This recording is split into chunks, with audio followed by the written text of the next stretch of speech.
Welcome to Born to be a Sports Agent, where I deliver legal and contract insight for sports professionals navigating hiring, firing, injury, and representation. So today's interview is brought to you by PMR Sports Law Firm, a firm built on excellence, justice, and integrity, representing athletes, coaches, and the people who make sports possible across soccer, basketball, and rodeo. Because no matter the sport, no matter the arena, we're in your corner. Today, we'll be sitting down with a special guest to explore the need and scope of agents and legal representation in sport, covering things like recruiting and IL, and the role agents play in athletes' careers. My name is Cory Rockhold, and my focus is on rodeo. One of today's oldest and most storied traditions, and one of the most underrepresented sports in the legal world. I'll be talking about the needs for agents and legal representation for people and animals who make rodeo what it is. I have with me here today the Associate Head Coach and Special Teams Coordinator of the Fresno State Bulldogs, Mr. John Baxter. Is it right if I can call you John? Call me whatever you like. Thanks, John. So everyone in this room knows you as a football coach. 40 years on the sideline, one of the best special teams minds in the country. But today I want to talk to you about the other athlete in your life. Because when the bowl game ends and the playbook closes, you go to rodeos and you rope cattle. And I think a lot of people see the cowboy hat and don't realize it's not just a look, that's a life. So I wanted to start by asking, how did horses and rodeo come into your life? Well, to be somewhat brief, I mean, I have a picture of me horseback when I was 5 years old. My mom grew up with a horse, and but that was back in the Midwest in Northwest Indiana. But that kind of laid, so I've always liked, agriculture, country, a non-city environment, most of my life. And but then it lay dormant until 1997 when I came to Fresno, and we had two little girls, and one of whom really liked horses, and both of them were interested when they were 5 or 6, and so in terms of facilitating their interest, it kind of grew slowly, and then because we stayed in one place for quite a while, we were able to rekindle and facilitate their interests and mine. So, you either have the gene or you don't. You either love the animals or you don't. There's no middle.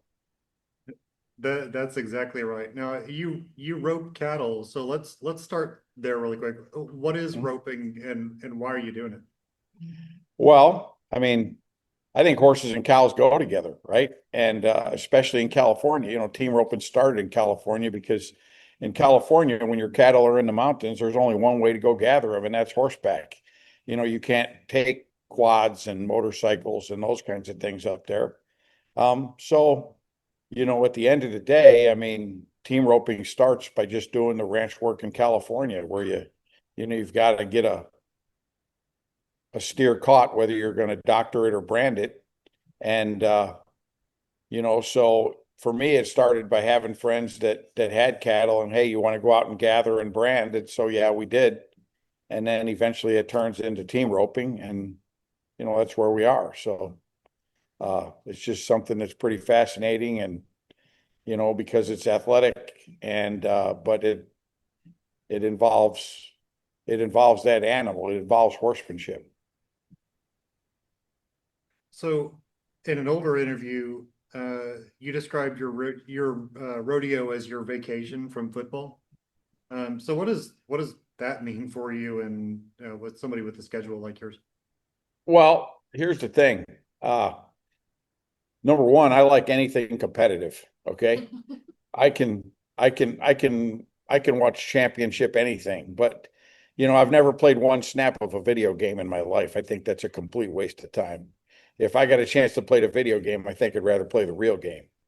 But one of the things that I told Chris Cox, that he's used over and over again, I said the fascinating thing about cowboying, team roping, those kinds of things, there's one physical thing that ends every highly competitive athlete's career. At some point, if you're able to play a sport at the highest level, the thing that ends your career is you lose your legs.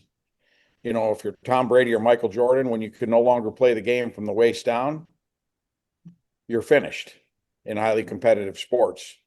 Well, the one thing about a horse is it gives your legs back. And so from the waist up, a 70-year-old man and a 16-year-old girl can team rope together because the horse is the equalizer. And so you can still play sports, you can still compete because you're riding the athlete.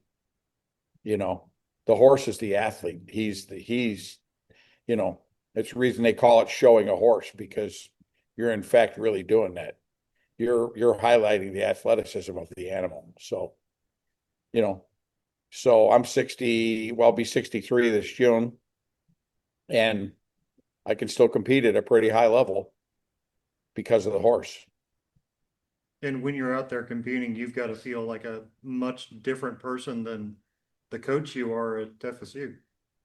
Well, yeah, I mean, it's still fun to enter up and get in the arena and do something. It's fun to back in the box as the first high call and get the opportunity to feel pressure, right? And the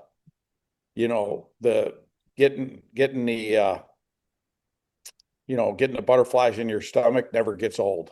It never gets old. It's really, fun. Absolutely. And you are competing, and I know that your players know that you do a little bit of rodeo and that you do this calf roping. And uh I know that I've been told anyway that you kind of bring that back to your football team. So how does you roping and doing rodeo stuff show up in that, and why do you do it? Well, there's two things. Number one, when it comes to understanding, the mental aspect of any highly competitive sport, I can honestly look my players in the eye and say, at my age, I'm still out there entering jackpots and competing. I couldn't compete in basketball or baseball or bowling or anything else. The two sports I'm kind of relegated to at this point in my life is golf and team roping, and I like them both. Um, but that aside, I mean, this is a whole topic in itself that I could go for hours on. But at the end of the day, when you're dealing with a quadruped like a horse, a horse always works in a left or a right lead. Okay, well, every sport is a change of direction sport, right? In soccer, if somebody's got the ball, the goal is to take it from the person. You know, if in football, if somebody's got the ball, the goal is to tackle somebody or to block somebody. Well, you're blocking somebody, you're tackling somebody who doesn't want to be tackled. Okay. And so, the athleticism of a horse, like in cutting and reining, is to work with that animal to change direction, right? If you're going to keep a cow in a rundown, it's all about getting that horse to change direction. Well, every sport, the thing you teach when you teach physical fundamentals, you're teaching change of direction, right? Everything is about either creating contact or escaping contact, right? And so there's a lot of analogies that you can use in horsemanship that carry over because it's just overall athleticism. That's right. And those who aren't familiar, watching this may not realize that rodeo isn't just ropes and bulls. It's an entire Western sports with all kinds of events. Mhm. Barrel racing, cutting, bronc busting, team roping, bull riding, mutton busting, and a slew of others. And every one of those events has people and animals behind it with tons of moving parts. Correct. It's a machine. It has to work together for it to Mhm. work. And every Right. person, every animal in that world has value. So, from your perspective as someone who's been inside of that world, what kind of parts are actually involved in making all of that work together? You mean in horsemanship?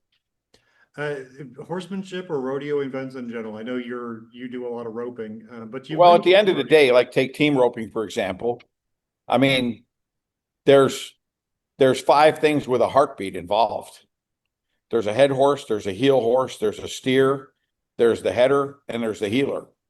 So, you got five things with a heartbeat with an independent consciousness that, you're trying to work together you know, to create predictability out of an unpredictable situation. So, it's just pretty fascinating from that standpoint of, you know, how you make concept out of chaos.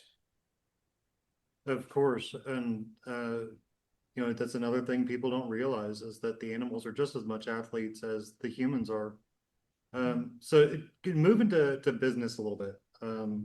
When you show up to an event to compete or to watch, mostly to compete, what kind of forms or agreements are you having to sign up for that, or is it more of a gentleman's handshake and go by your word? Well, if you're a PRCA athlete, you got to go on, Procom and you've got to enter your rodeos, right? And you pay your entry fees and you earn the right to compete. Uh, if you're going to go to a non-pro event like a World Series team roping or a jackpot, at the end of the day, you pay to compete. And you enter with no guarantee that you're even going to win your money back. Okay. And then at that point, you take on everybody that's in the field and the winner wins and everybody else goes home. And that's just the way it is. It's not like in team sports where you sign a pro contract and, you know, and a portion of that money, like in a signing bonus, is guaranteed to you up front. You know, you show up with a truck, a trailer, diesel fuel, uh, you know, animal care, and a bunch of expenses, and then the entry fees, and with the idea that you're going to go compete and win. But in say the Clovis Rodeo, there's 120 teams in the slack, and one pair of team ropers leave the arena as the winner, and there's 119 other disappointed teams. But that's just the nature of it. Sure, yeah, and you've got to do your entry, you've got to pay your fees. Mhm. You take the chance of not being able to walk away with anything. Yeah. So based on, do you sign an entry when you pay your fee, or is it just kind of a verbal? They take your name down and you pay. Well, I Um, mean, yeah, you just fill out the form and pay, and then pretty much the pay is what enters you. and do you think that's a good or bad thing for rodeo? I mean, it's just the way it is. I mean, it's the same thing in golf. I mean, they pay their entry fees and then they get to play. Obviously there are qualifiers in the PRCA. You got to have your PRCA card, at a, I just think it's just the thing. I mean, it is what it is. Uh, I mean, if you don't pay, you don't play. That's right, and you know, it, I guess it's probably going to end up taking a poll to be able to figure out the popular opinion on it. But you're right, that is the way it is. Hmm. And you've been doing rodeo for a long enough time that you know people who have dedicated their lives to it. Hmm. You and I were talking about earlier today about people that do it for a living and do it professionally. Hmm. So for you and for them, when something goes wrong, whether it's an injury to yourself, your animal, or just a Hmm. bad, rotten deal, what Hmm. happens then?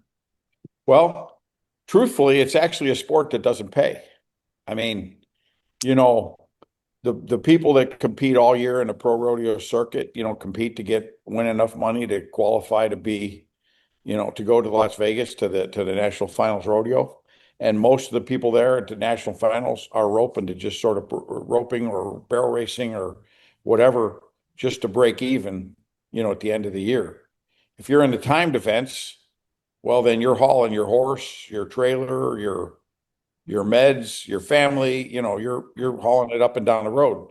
If you're riding rough stock, then you can ride, get on an airplane and show up and ride what the stock contractor provides. at the end of the day, uh, the people that are competing have to have strong financial backing, from sponsors, individual sponsors, whatever, gas, fuel sponsors, whatever. But it's for the majority of competitors, it's a losing proposition. Right. So when or if, I guess, something does go wrong, surely it's mostly out of your pocketbook, but when somebody does wrong to you, if they were to, I don't know, hurt your animal, hurt you, you were to get hurt by someone else's animal. When something like that, is there a rule book or a committee, or do you just kind of have to shut up or lawyer up? Well, I don't know. I mean, I don't know how somebody else would hurt your animal, you know what I mean? But the liability is on you. You go to a rodeo grounds, you park your truck and trailer, you tie your horse to the trailer. The rodeo has a fireworks show that night, and the fireworks go off, and the horse pulls back and runs and hurts itself. That's on you. I mean, there's pretty much, it's kind of a game where you sign waivers that, people are not liable for your health and well-being or your animals. Then you can get into are the waivers worth the paper it's printed on? But at the end of the day, you're pretty much accountable for you. Yeah. So if you did have, or did see more representation, legal representation that were there right now, and do you think that representation would actually be knowledgeable enough to be able to even help anybody with a problem they've had at rodeo? Well, it just depends on, there's all kinds of representation. So the question is, what kind are you talking about? I suppose both agents and attorneys, for whether it's a general wrongdoing such as a tort or a breach of contract that somebody may have had with a transportation agreement. Because I guess we're not just talking local and regional. We may be talking anyway from PRCA to all the way to professional, even PBR. Well, I mean, I think anytime you enter an agreement with somebody, a sponsorship agreement, let's say, or whatever else, I mean, I think it helps to know that the contract is good and it's valid and it's well written, because like Jill will tell you, I mean, the bottom line on a contract is every relationship is going to end. That's for sure. Whether they end it, whether you end it, or it just runs its term and then you don't re-enter. Every relationship is going to end. That's what a contract is there to do, is to protect your exit, protect everybody's exit. Yeah, and you fit the nail on the head with the contracts. Yeah. So moving to the coaches and competitors, well,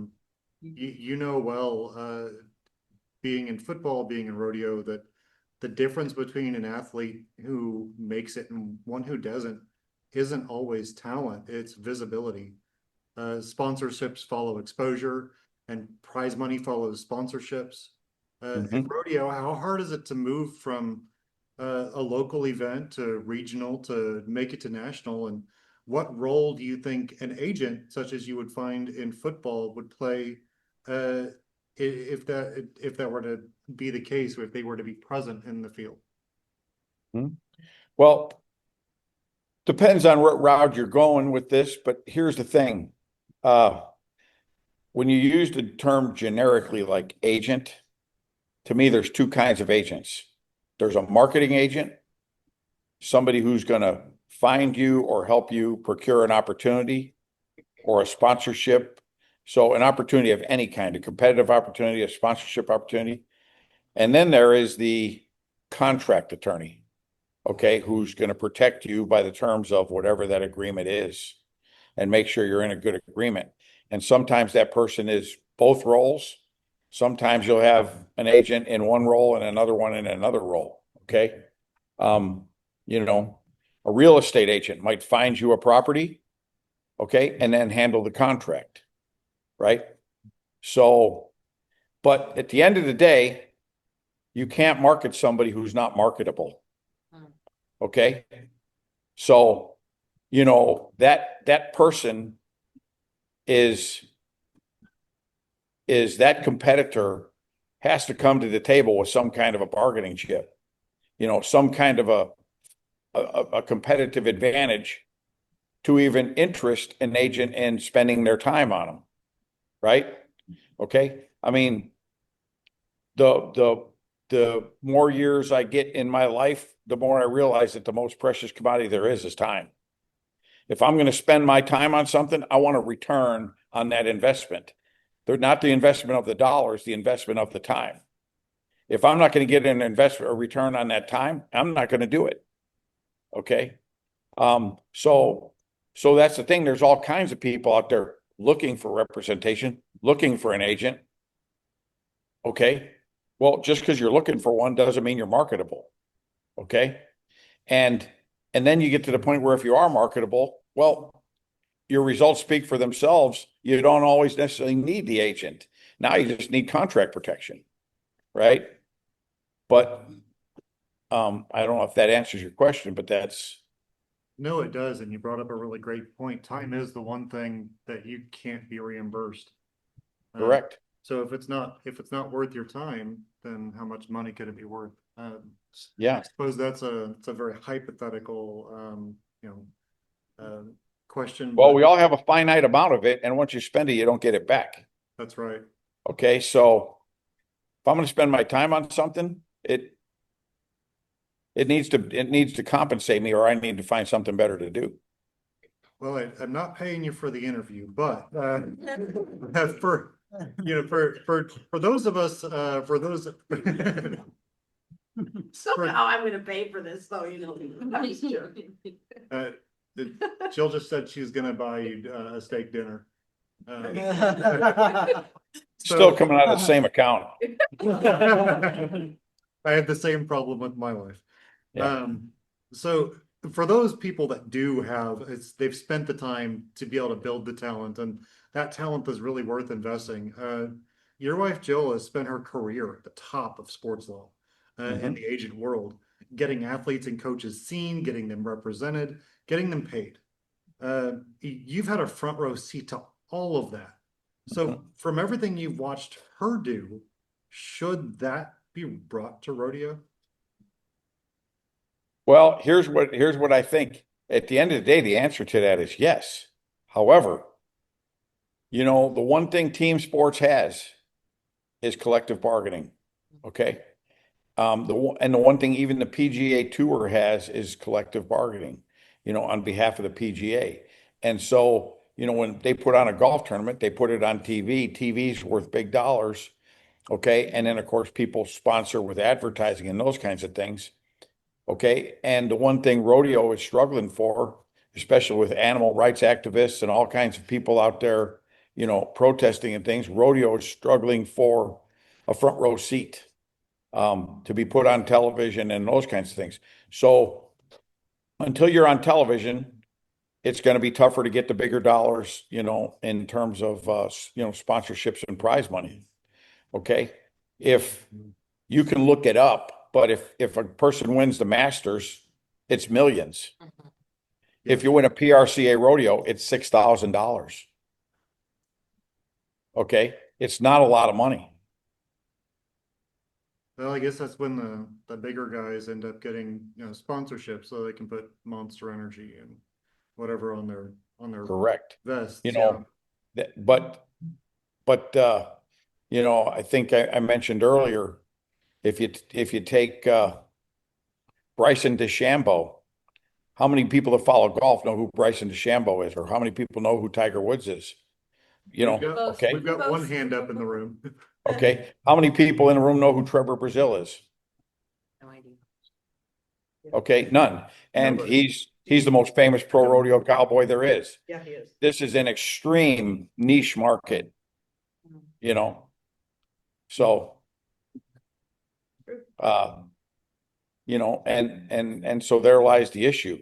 Until you get bigger dollars, it's hard for an agent or an attorney to make a commission on, well, I hope he wins. When Jill negotiates a contract in the NFL or NBA or Major League Baseball or whatever else, there's a signing bonus there. There's a dollar amount that can be made. And if the athlete plays in the game, they get paid to play in that game, win or lose. In rodeo, the athlete gets paid win or win.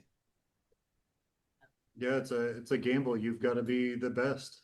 Yeah, Especially in the solo sports. right. You're not going to find the team coach for a one person team. Um, Right. but what would it mean for rodeo if the contractors, the stock contractors, the guy bringing the Mhm. sheep, the cattle, had people in their corner to help with those contracts, to help with those guarantees of them being paid because they provided. Um, the Well, there are contracts for those, you know, but there's there's a finite number of stock contractors. And those stock contractors, whether it's John Growney in Red Bluff, California, or it's Pete Carr, Pro Rodeo in Texas or whatever else, there's the Surveys, Mike Survey and those guys. So, but those stock contractors are known for the stock that they provide, and then they get paid, you know. So in one rodeo, they're going to bring 60 bulls to buck, and those bulls are going to buck one time. Mhm. Okay. And they get a fee for, opening. As soon as you open the gate, the stock contractor gets a fee. Those contracts are done, but they've been negotiated year after year after year after year. It's sort of because it's a niche, it's a kind of a good old boy network. I mean, there's a going rate for what it goes for, and then it is what it is. You're not getting any more. Well, it's hard to become the Blake Sharp, Jane Clark, and Folsom Point bucking bulls. Hmm. Yeah, it's hard level, and you know, I don't know if you watch much PBR, but there's a 16-year-old named Abby Drury, um, who works for her dad owns nothing but Tri Ranch that provides bucking bulls for the PBR, and only she, because she's in such a privileged position of having her father be the owner of a large bucking bull family, has been able to get one bull under her name, garnering her national attention on Hmm. CBS at Cowboy Yeah. at Cowboy TV. Yeah. Um, Well, as they say in pro rodeo, everybody gets paid but the cowboy. yeah, Okay. The promoter gets paid. The clown in the arena gets paid. The uh, the bullfighters get paid. The pickup men get paid. The Like I said, the promoter or the director of the rodeo gets paid. The people working at the concession stands get paid. The stock contractor gets paid. Everybody gets paid. and The that's cowboy gets what he wins. and most of that I assume is probably provided through not just competition, but seats sold in the stadium and any Yeah, sponsors that whatever, want to join you in. know, however they come up with the purse and the money added, but you know, uh, so like I said, everybody gets paid but the cowboy, and he is the entertainment.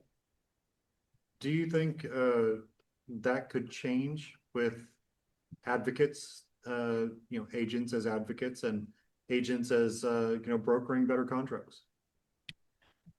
If they could get it put on TV and develop bigger purses, right? But it's a it's a chicken or egg deal, right? It's what comes first.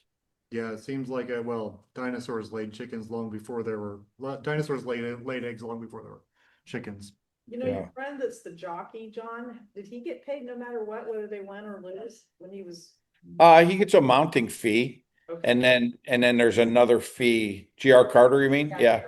Yeah. There's a mount fee that you get paid to just ride the horse, Uh-huh. and then there's a percentage negotiated if you win. Got it. And jockeys make much more than pro rodeo cowboys. Yeah.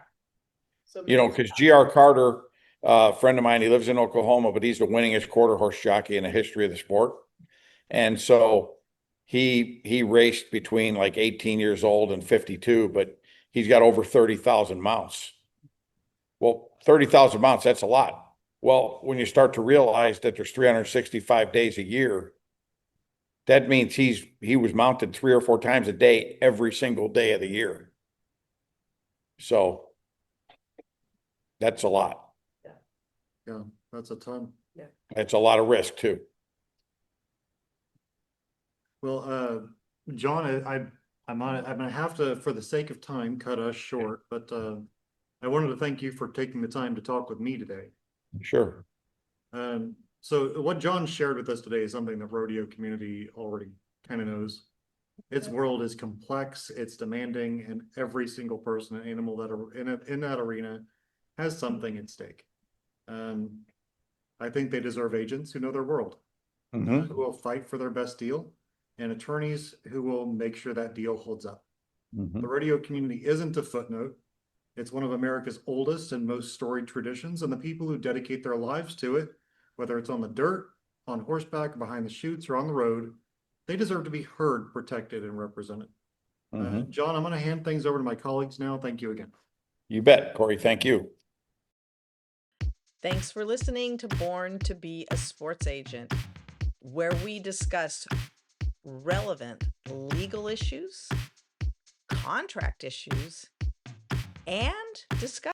Thanks for everyone in sports.